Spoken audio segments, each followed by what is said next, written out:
Hey guys, this is FFanCrazy from magiclead.com, and today I am going to show you how to build a deck on Magic Workstation. Alright, so what you're going to do, you have Magic Workstation up. This is the deck building program. Alright, and so you see, if you remember from our last time, we got the master base, we have all of our cards. So you decide you want to build a deck. Alright, well, this is how you add cards to your deck. That's how you add them to the sideboard, and that's how you would take cards out of your deck. So those are the three buttons you're going to be using the most. Alright, to start a new deck, you want to go File, New Deck. Now, as you see here, I already have a bunch of folders. The Decks folder should be there, but once you go into the Decks folder, I usually like to make separate folders for all of the formats, so that I can separate the decks. So we're going to go to Type 2, and we're going to make a new deck, and we're going to make Jund. Seems like a good Type 2 deck to make.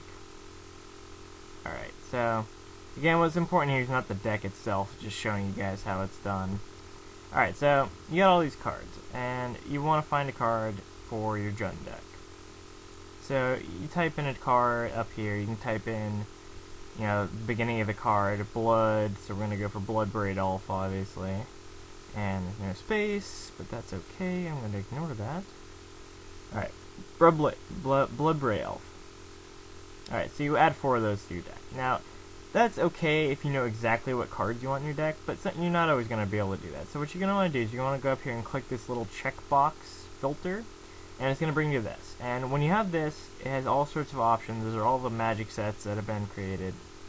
And what you're going to do is you're going to click the little drop down menu and you're going to hit Type 2.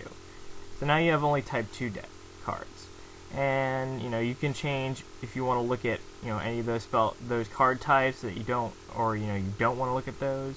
And you can also uncheck like colors you don't want, so that you can sift through cards from the colors you want.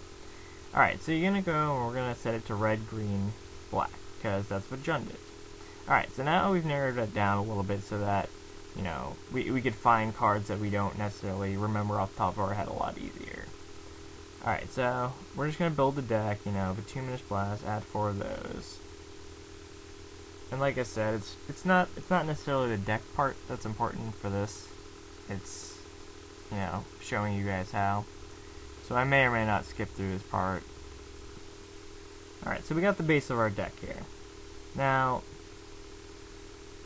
you can search for, if you want to search for, a specific type of card, like a card drawing card, you can click on the simple filter, and that's a good way to do that.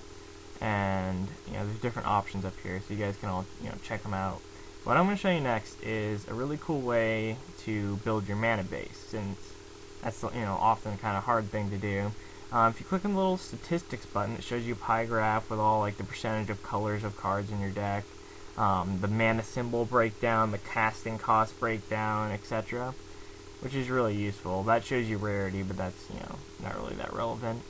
Alright, so what you're going to do is, some of these don't do anything, like the deck name doesn't do anything, but if you click on Deep Analysis, these are some really cool things, like the probability thing shows you, by a certain turn, what's the probability you'll have a certain card. That can show you starting hands, but this is the coolest thing, the George Baxter analysis.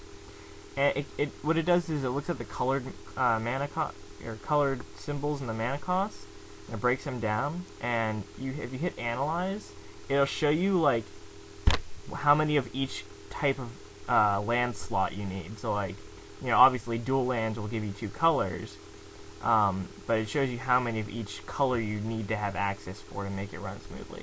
And if you have cards with flashback or anything like that you need an extra color for, you can add a string and type those colors in manually, and what it'll do is it'll add those to the thing.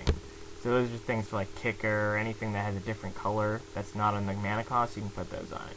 Alright, so now that we have that information, we're going to go and build our land base, so you can check off all the lands.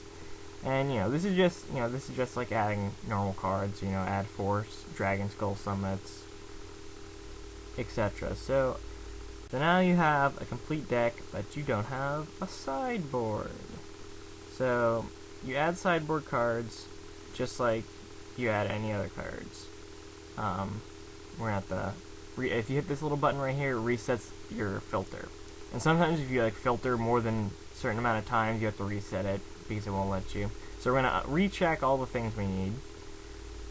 Alright, so now we want a sideboard. So you search for cards like duress, put 4 of those in the sideboard. Like I said, the cards don't matter for this. I'm just showing you how. The little green arrow is the one that puts cards in the sideboard. So, Blightning, since I somehow forgot to put them in the main deck.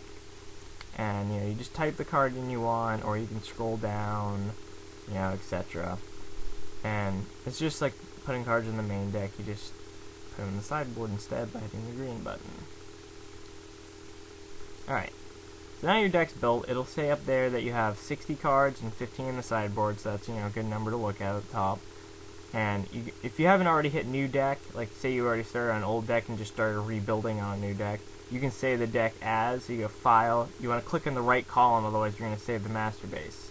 So click in the deck somewhere, then File, Save As, go to your folder, and you can save over something, or you can type in a new name, and that's how you save it. Now say you change the card, like say you decide, okay, I don't want a Putrid Leech, I want a Bone Splinters. You just, you take it out and you replace it, and then you just hit that little save button right there, little floppy disk, or you can go File, Save. But yeah, that's all you need to do for that. If you want to open a new deck, or open a deck that you've already built, you just go to the little open arrow, the little folder arrow, and you just click on the deck you want, and it'll upload it. And now you can work with this deck. Alright, so that's going to do it for our tutorial today. Next time I'm going to show you how to connect with other players and how to use the Magic Workstation Play portion.